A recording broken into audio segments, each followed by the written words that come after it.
ઈડલ લેતી આઈ કરી કઈ ટમાટર કાપીને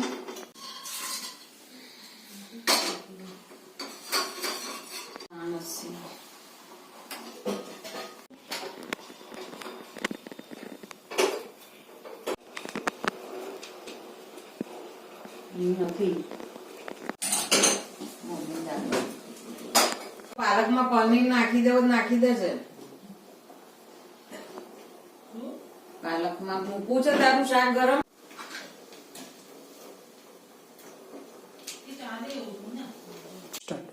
આ રાગીનો લોટ છે લગભગ 100 ગ્રામ લીધેલો છે જવનો લોટ છે એ પણ લગભગ 100 ગ્રામ લીધેલો છે આપણે અને એની અંદર નાખવા માટે સોલ્ટ છે અને મરી પાવડર છે અને જીરું પાવડર છે એ નાખીને લોટ બાંધવાનો છે એ પછી સ્ટફિંગ માટે આપણે તેલ મૂકી એમાં મકાઈ સાતળવાની છે મકાઈ બરાબર સતળાઈ જાય એમાં આ લસણ મરચાની પેસ્ટ છે એ નાખવી અને પછી એના મસાલામાં આ છે પીઝા સિઝનિંગ છે પછી આ ધાણા જીરું પાવડર છે ચીલી ફ્લેક્સ છે અને આ મીઠું છે એ નાખી અને એમાં પછી ચીઝ ઉમેરવાનું છે અને પનીર ઉમેરવાનું છે આ આપણા ઇન્ગ્રીડિયન્ટ્સ છે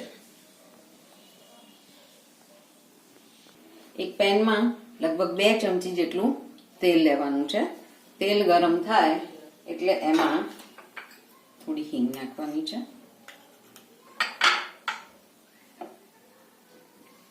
એમાં જ સિઝનિંગ નાખી દેવાનું છે આપણે એ છે પીઝા સિઝનિંગ છે એ લગભગ આપણે 1.5 ચમચી જેટલું નાખ્યું પછી નાખવાનું છે ચીલી ફ્લેક્સ લગભગ અડધી ચમચી જેટલું નાખ્યું છે પછી એમાં નાખીશું આપણે ધાણા જીરું પાવડર એ નાખી બરાબર ગરમ થાય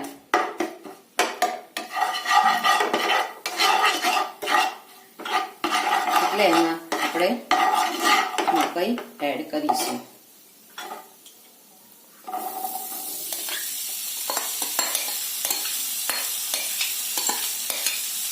એમાં આપણે થોડું મીઠું એડ કરી દઈશું બ્લેક સોલ્ટ લીધેલું છે મેં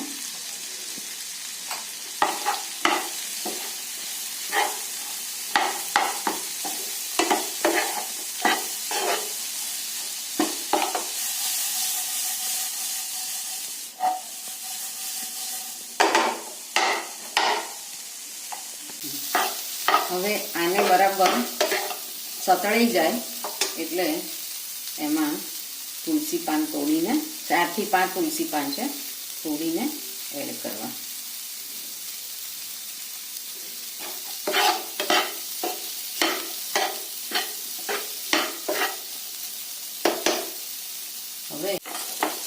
હવે એને આ ભાજી પાઉં બનાવવાના એનાથી પ્રેસ કરી અને એને ક્રશ કરી લેવાનું છે જેટલું થાય એટલું કરવાનું બાકી આખા રહેશે તો પણ વાંધો નથી દાણા બાફેલા છે એટલે એકદમ કાચા નથી એટલે એનો એમ પણ ટેસ્ટ સરસ જ આવશે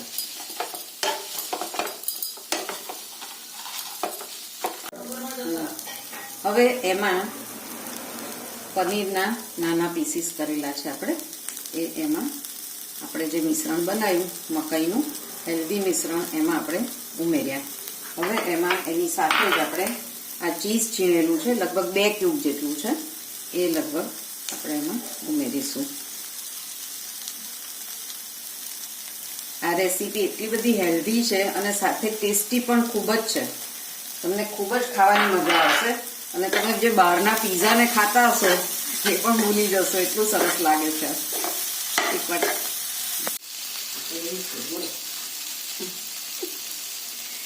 એમાં થોડી કોથમીર એડ કરવી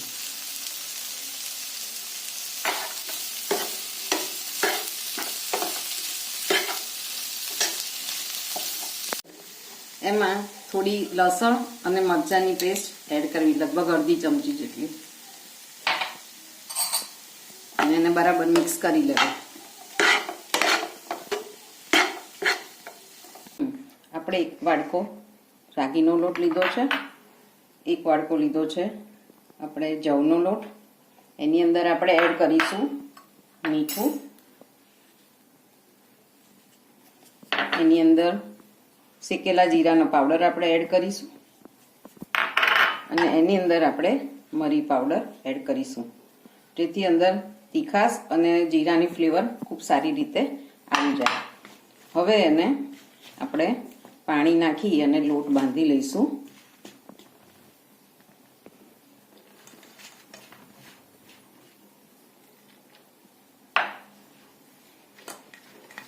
લોટ બહુ ઢીલો નહીં અને બહુ કઠણ નહીં, એ રીતનો આપણે લોટ બાંધવાનો છે લગભગ.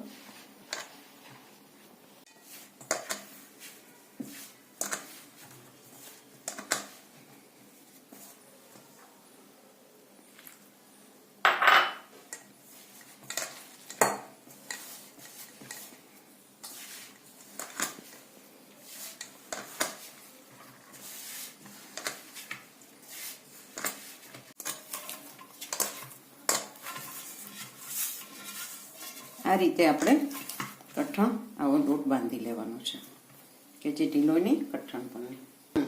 અમે જે લોટ કણક બાંધેલી છે એમાંથી એક લુવો લઈ અને એને આપણે વણવાનો છે. એને શેપની ચિંતા કરવાની નથી, કારણ કે આપણે એની બાસ્કેટ તૈયાર કરવાની છે.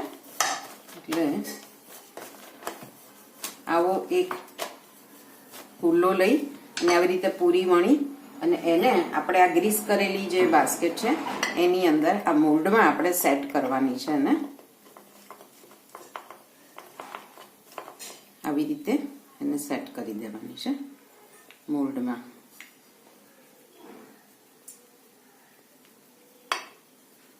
અને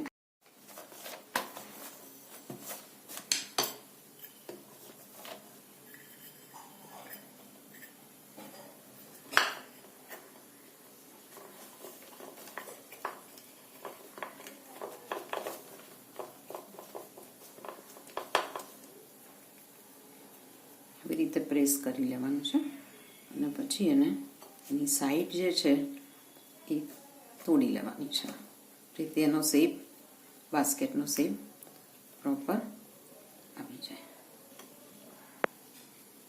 અને આમ અંદર એને બરાબર દબાઈ દેવાનું છે.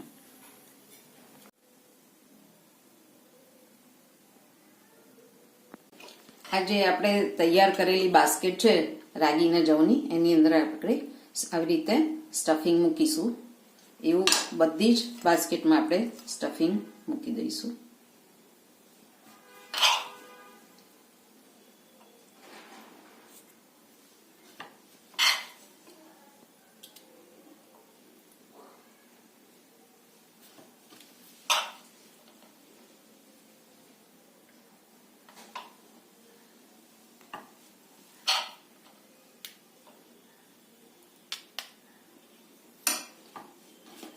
હવે એને આપણે ઉપર જે રીતે આપણે પહેલા પૂરી વણી એવી રીતે વણી લેવાની છે.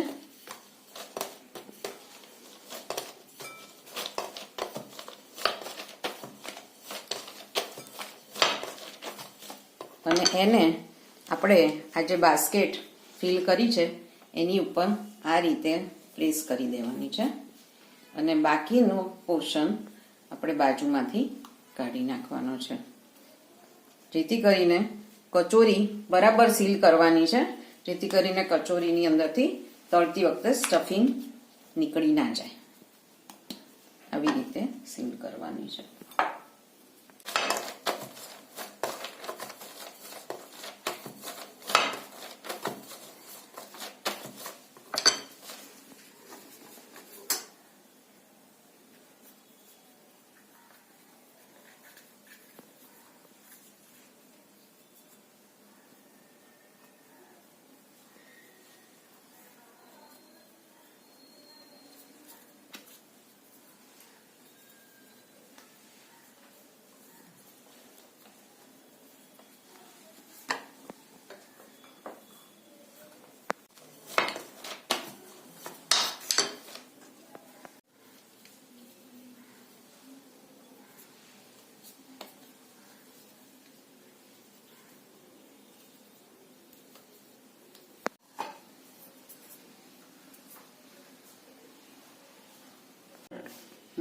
હવે આ જે બાસ્કેટ છે એને આપણે ફિલ કરી દીધી છે અને ઉપરથી પેક કરી દીધી છે. એને આપણે આ તેલ છે એ તેલમાં આપણે એને ઊંધી ફ્રાય થવા માટે પહેલા નાખવાની છે.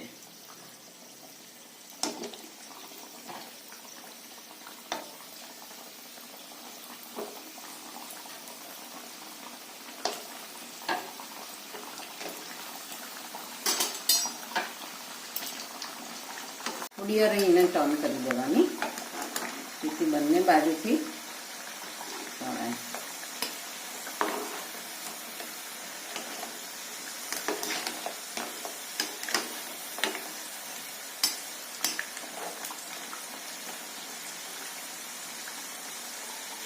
સીલ એવી રીતે કરવાની કે જેથી અંદર સ્ટફિંગ છૂટું ના પડે. આવી રીતે આપણે એને તળી દેવાની છે અને આ તળી ગઈ છે એને આપણે બહાર કાઢી દઈશું.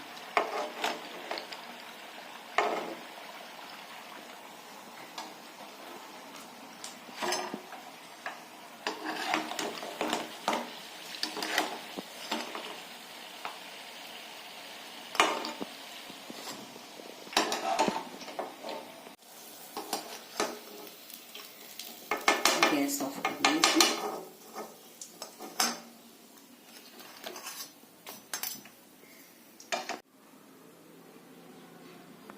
આપણે આ રીતે જે ઓઇલમાં ફ્રાય કર્યું એ આ રીતે બાસ્કેટ બહાર નીકળી.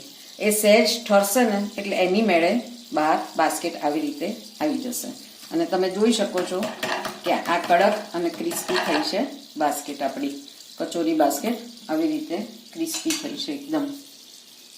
આપણી આ healthy cheese corn basket ready છે અને એને એકદમ ક્રિસ્પી બની છે. અને એની આપણે આ જે ચટણીઓ તૈયાર કરી છે, સવા પાલકની ચટણી છે, કોઠાની ચટણી છે અને ખજૂર આંબોળિયાની ચટણી છે, એનો ટેસ્ટ વધારવા માટે આપણે આ 3 ચટણીઓ સાથે એનો મજા માણીએ એની. બોલો